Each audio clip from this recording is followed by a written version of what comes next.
Welcome back to the Context Coaching Podcast. We're joined today by Nicholas Twitchell, Athletic Director, Boys Basketball Coach at Soledad High School. Twitch, thanks for jumping on today. Appreciate you taking the time. Thanks for having me, Justin. I appreciate it. Let's get it. Take us through your background, Nick. What, how did you get into coaching?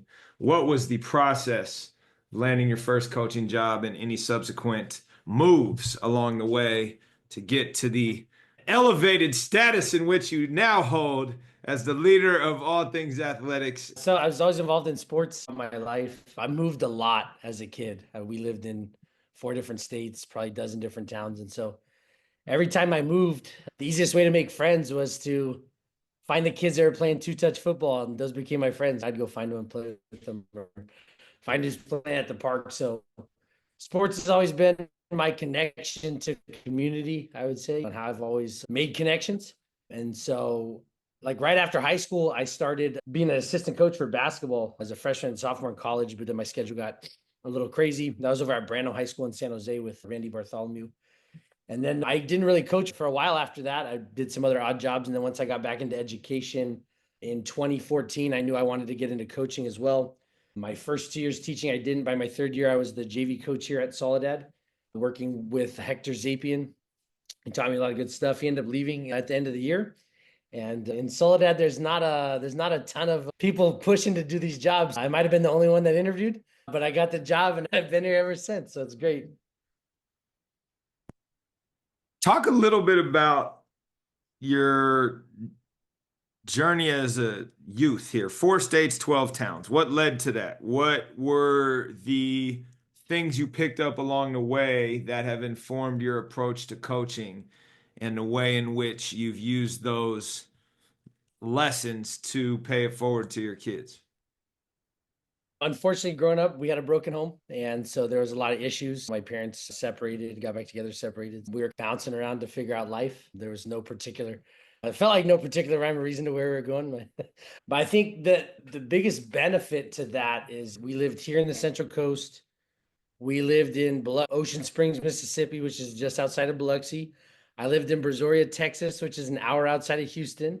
I lived in Ellensburg, Washington, which is where Central Washington University is. And We had cows outside of our hotel room. yeah, it sounds about right. And that was my first time ever living in snow. So that was something. But all those places are so unique. And then I came back and we moved to San Jose when I was like 11. And I was in the Bay Area until I came down this way. But they were so different and so unique. And I saw so many different ways of life at a young age, and the way that people think and the way that people act and the way that people take information in. And so I feel like I'm very adaptable to a lot of different people.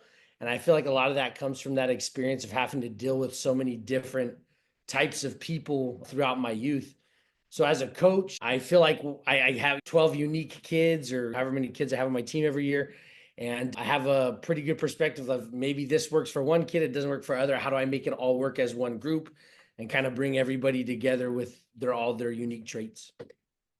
Yeah, for sure. And I would imagine that the movement that you experienced, you said 12 towns, right? So over however many years that was, that's going to put you in a situation where you have to learn to make friends, right? And to build network and build relationships. How has your ability to embed yourself in a new location served you as you moved into coaching and athletic administration?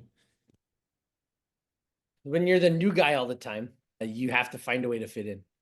And so I've always, as I've gotten older, I realize that I have the way I prefer things and the way I want things done. But I also understand that I'm not always the one, or I'm not always the only one or the most important one. I take all of that experience, I listen to others, and I try to make the situations as best for everyone as they can possibly be. Sometimes situations are not going to go someone's way, someone's going to be upset, but my mindset is always what's the best result for the most people involved, because I've always had to or tried to be someone that fit into that next thing that I moved to. And I think that's something I've taken with me. Um, Having a perspective of what's good for the whole group or the whole room. Yeah, no doubt. I think that's a great perspective, and I think you've been part of us trying to figure that out with some of our committee work lately. And it's not always simplistic, to say the least. What would Yeah. you say as you transitioned from JV coach into head coach that you realized that you needed to figure out, right? You thought you understood, you'd had a few years under your belt. I know how to do this.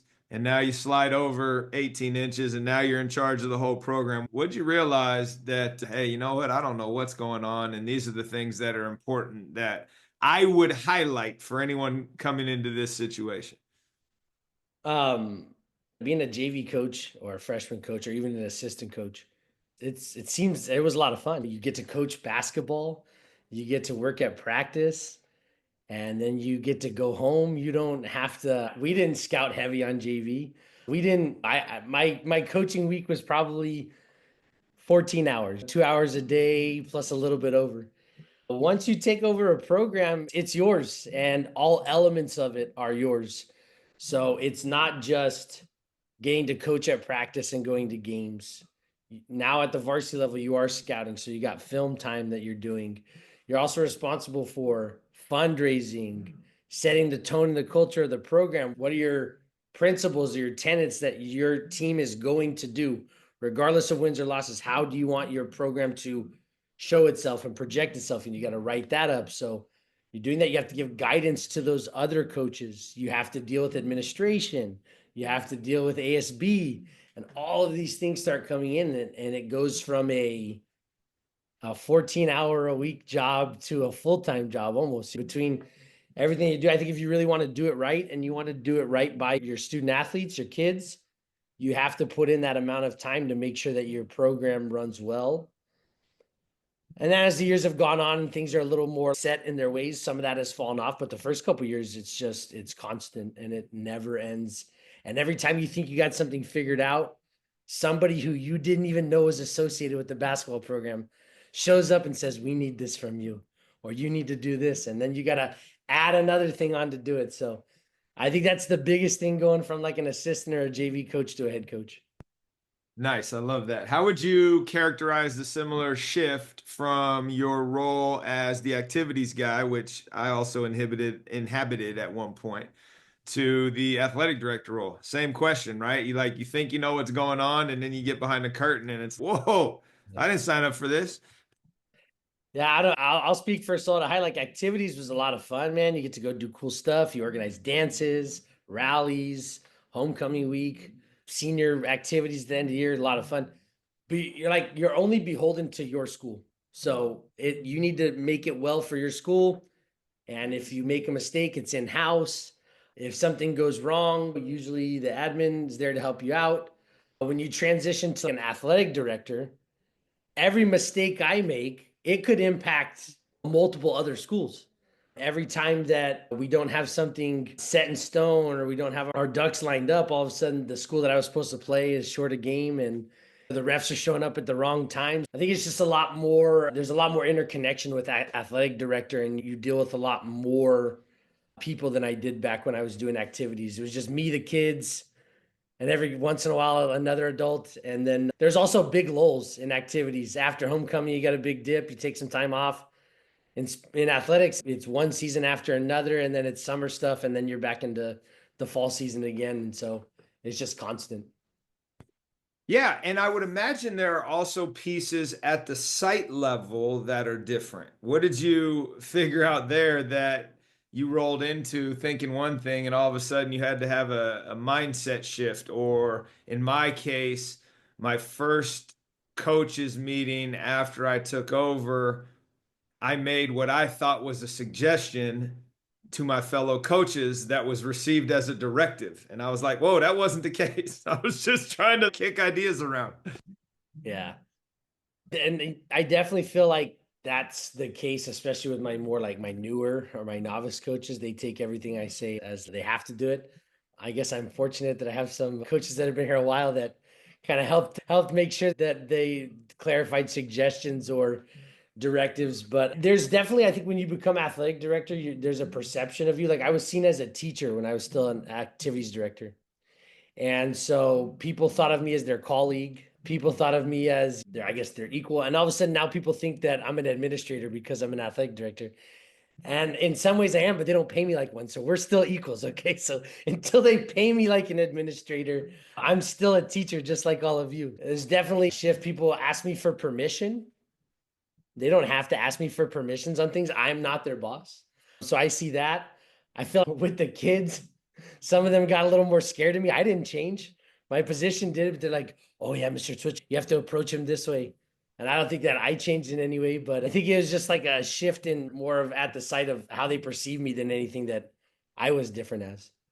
For sure. That's a great anecdote. I love that. Let me ask this as a basketball coach, first and foremost, what do you think is the best thing you do in your program that has the largest ripple effect on culture? Meaning, if you were to leave Soledad and go somewhere else, and you were, let's say you were going to go coach freshman girls basketball somewhere, or hell, who cares? Like flag football. What is it that you can offer others that is this is pretty transformational and embedded, and I'm always going to do this? And I know you intentionally, you can talk more about this, take your group to exotic locales every couple of years. So talk about that a little bit, but then something that's smaller and maybe more tangible for people as well.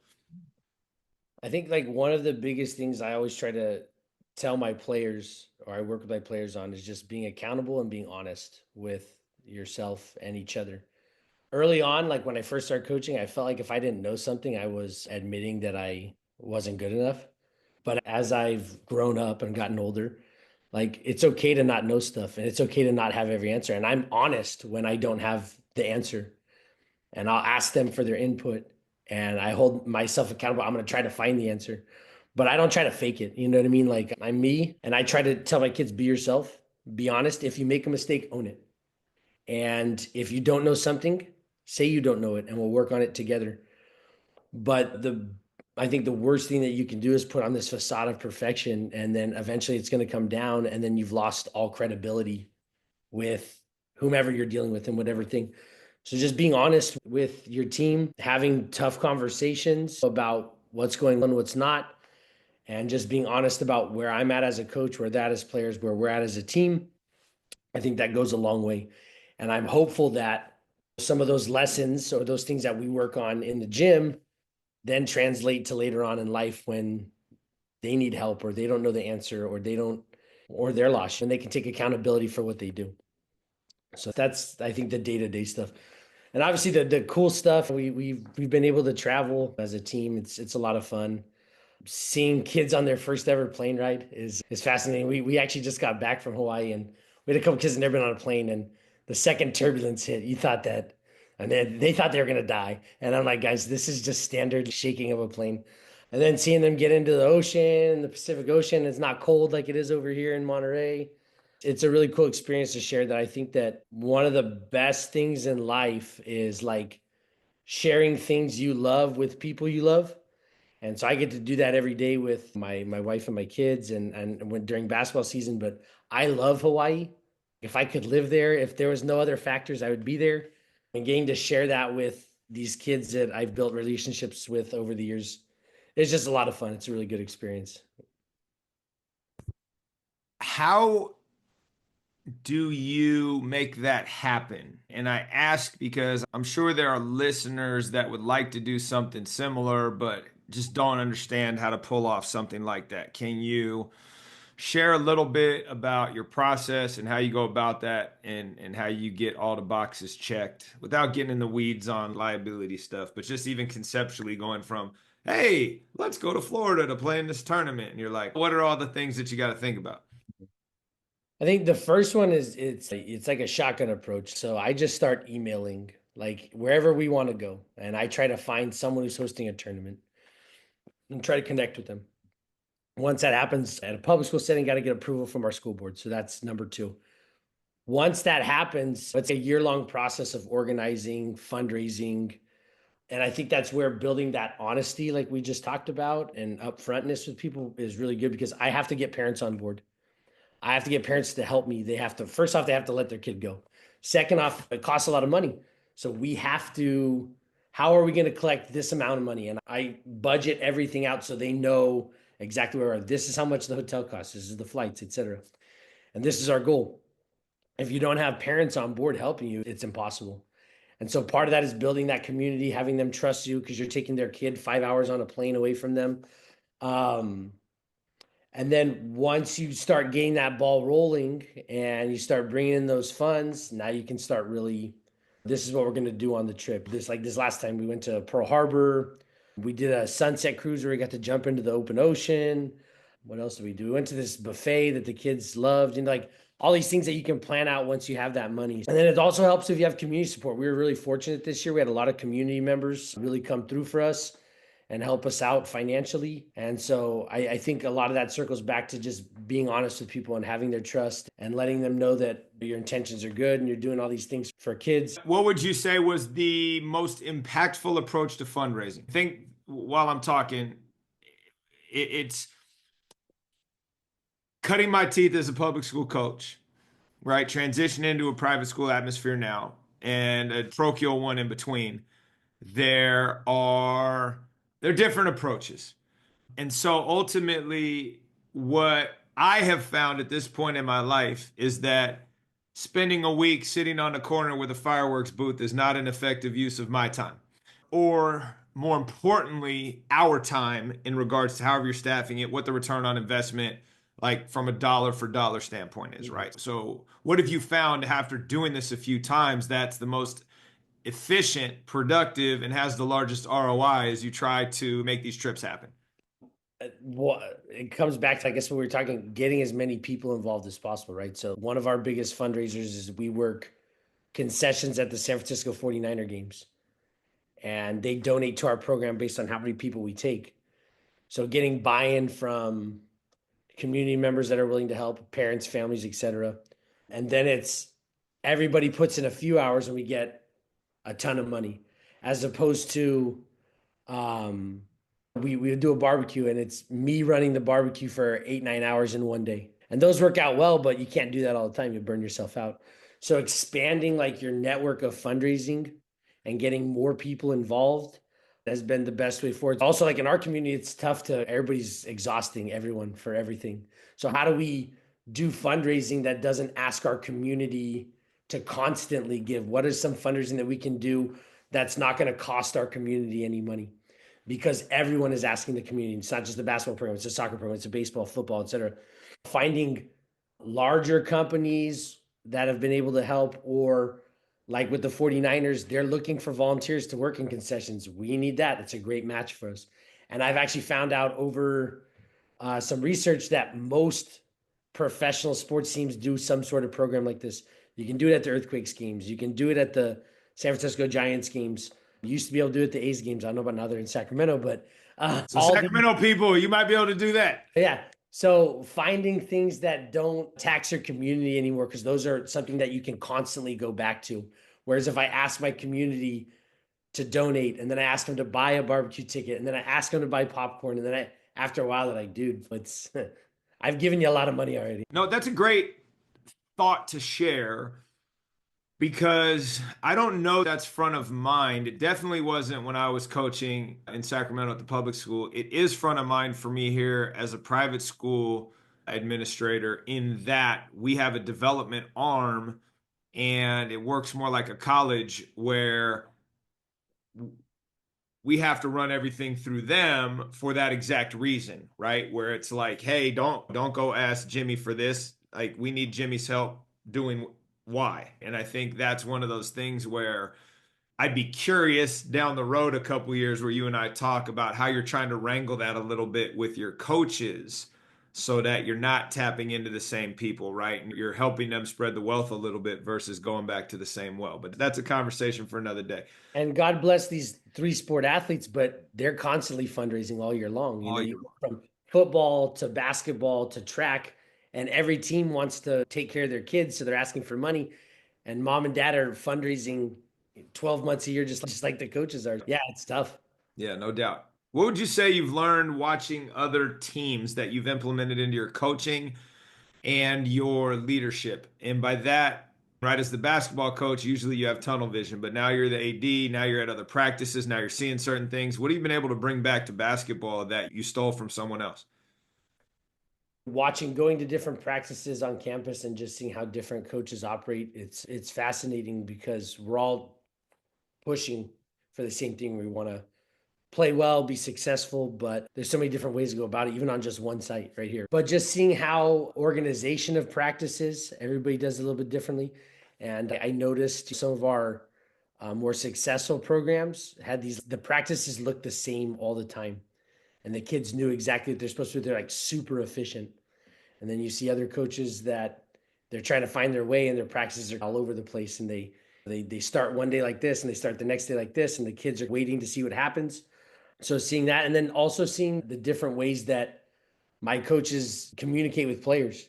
My baseball coach has been very successful over the years, Demian Ryan, and he's very upfront with the kids and he holds them very accountable. And at first time I saw it, I was like, man, that's pretty tough. But it all came from a place of wanting them to be their best, and the kids understood that, and they were very receptive to it. So I think that actually helped me be more direct as a basketball coach. Sometimes there was times early on where I didn't want to step on toes, but I saw other successful coaches like, hey, sometimes you have to just say you're not doing your job, get it done, or we got to figure out something else. And I do it more than I used to. I don't know if I'm the best at getting on the guys, but you see it, and there's a lot of different ways to do things, and some areas I struggle in. I've been able to pull things like that from other coaches, and yeah, I'd say that's probably what I see from the different coaches on my campus. What would you say on that note that you've most recently changed your mind on, right? In regards to both your coaching hat, your administrative hat. I used to believe this, and now I'm over here, and I've made a conscious decision to shift my opinion and my belief, and here's why. Oh, this is like a small thing, but I'm very big on timeliness. And sometimes I know sometimes I show up late to meetings, I promise. If it's ever about me, I'm always on time. There's a lot of other factors, wife, kids, etc. But so we've for the longest time, it's been if you're late to practice, I just send you home and you come back tomorrow. And we did that for years. I used to practice at 5:15 in the morning. If a kid showed up at 5:16, I sent him home. Very black and white. And then I watched some other coaches and they would kids would show up late, they'd make them run or some form of punishment. And what I realized was that every time I sent a kid home, I was wasting a day of practice for them and for the collective unit, right? So if I send a player home, now he's missing everything we did that day. And he's also his teammates that would rely on him are missing him that day as well. So it doesn't help us build our unit or our group or our program. So I still tell the kids they have to show up every day on time or I'm sending them home. But usually now I make them run or some form of disciplinary action to make sure that they don't show up late consistently. But I think just I've softened my stance on some things where I've realized that it doesn't need to be black and white. There are gray areas on things. So that's one shift I've definitely made in the last couple of years. And it's small, but it's yeah, what was I doing? What was I thinking being that hard about it? You know what I mean? Now, kids stop showing up late, but that's probably a little excessive. Well, I don't know that it's excessive, right? Everybody's got to choose what hills they're going to die on. And it goes back to return on investment all the time, right? It's I'm investing this much energy in this, and you just diagnosed the cost of that, Mhm. right? And was the benefit outweighing the cost? Who knows? Only you get to assess that, right? Yeah, the kids are we get everybody gets here on time. Luckily, that's something that we're really good at. And the reasoning behind that is I tell them as you get older, you can't show up late to work every day. You shouldn't show up late to a date. You shouldn't show up late to all these other social things. People are relying on you to be there at these times to do certain things. Be reliable, be there, be present, and let people know they can trust that you're going to be there. So that's where it started from. But yeah, I've softened on that a little bit. Yeah. What have you changed your mind on as the AD recently, where it was like, yo, I used to be firmly entrenched over here, and now, nope, I'm a complete opposite of that. Uh, uh, mm, Something I've definitely changed on as AD. And not just change, like conscientiously made a shift in your opinion? Because we talk about where we are culturally and societally. We live in this polarized environment right now, unfortunately, and it's That's people aren't true. even willing to consider other points of view. And Mhm. so part of this is really just the mindset question of like how are we constantly trying to grow and or challenge our own beliefs and assumptions, whether we stick with them or we shift. That's the whole impetus of the question is just what are we purposefully challenging in our belief system? Here's an example as a coach. So you've played against me for many years and you get the run and jump and you get like the pressure and all of that. And so as I've shifted over to the girls, I'm not changing what I'm doing. This is what we do. Yet we've started toying around with a little bit more zone type pressure versus the historical way we do it. And I told my assistants the other day, I just called them quitters. I'm like, you guys are quitters. Like, what? It's because you refuse to let us work through the kinks and figure this out. You're throwing in the towel, and we're going to this cop out approach. And at the same time, like in my heart of heart, I'm like, this is actually good for us. And it was a hard thing to pivot on, but it's one of those things where I needed some people to challenge me on my thought process and get me to explore and question it and figure out whether or not it's the right approach. Mhm. Yeah, definitely from the coaching bell every 5 minutes here. All right. From a coaching side, definitely two things that have changed recently. Like on the offensive side, oh, we're going to do this, we're going to do this, we're going to do this. And having it's going to be very structured. And then the kids would just struggle with it. It wasn't how they played basketball their whole life. Now it's like giving them some structure, but opening up some freedom to them, let them have fun and be creative. While also trying to teach more like decision making than anything. Um, there's a way that in my mind I want us to play, Mm-hmm. but if I keep forcing that square peg into the round hole, then you end up being less successful. And we had a last year we started off really poorly, and I just said, "Hey guys, let's try to do it the way that you like playing," and then we end up coming along strong at the end of the year. And the other thing is, I love the 1-3-1 zone. It's like my favorite thing.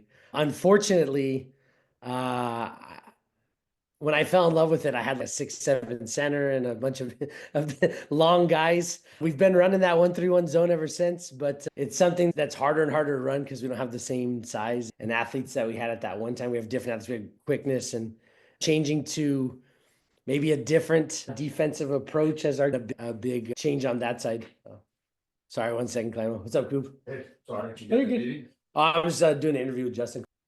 All right. We'll wrap up with this, Nick. What would you say in your AD role is the best tool you have recently adopted that's made your life easier? Best tool that I have adopted. Meaning, here's an example. I sent you a way to schedule this interview using Calendly, right? We didn't have to go back and forth and figure out a time. As here's my calendar, go ahead and book a time. That is a tool in my mind that has made my life transformationally better.